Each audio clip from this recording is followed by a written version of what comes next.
A pecuária em si, como qualquer outro ramo, precisa de quê? Produtividade. E como que você vai buscar essa produtividade? Com o avanço tecnológico, com os conhecimentos novos, né? Você tem que sair da tua casa para fora, tem que olhar conhecimentos, tecnologias, vizinhos que estão fazendo, estudos que estão implantando, coisas novas, que nessa semente que saiu uma coisa que não existia. A semente mesmo, você pega a semente que era antigamente, né?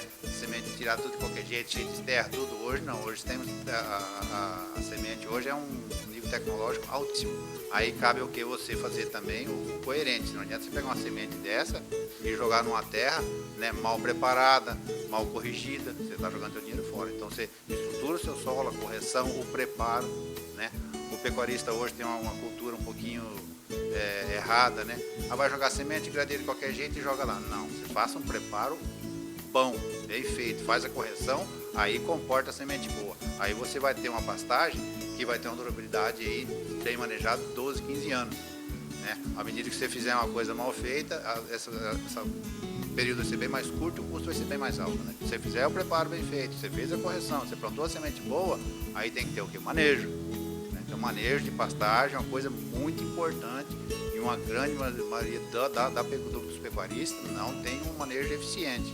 Então, cabe a quem? O pecuarista se informar, né, consultores, entidades que nem vocês, tudo, né, que tem esse conhecimento para poder melhorar isso daí. Esse é um ponto principal, depois de tudo feito o trabalho, é o manejo. É a sequência do trabalho. Porque se você fizer tudo e não manejar corretamente, não existe. Aí vão falar que a semente não é boa, que o preparador não é bom, que o misturador não sei o quê, e que o solo não sei o quê. Não, mas você viu lá, nós temos uma propriedade com uma terra relativamente não tão boa, né?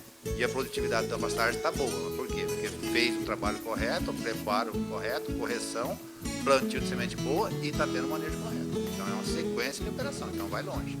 Então aí passa, o custo-benefício passa a ser bom no decorrer do tempo.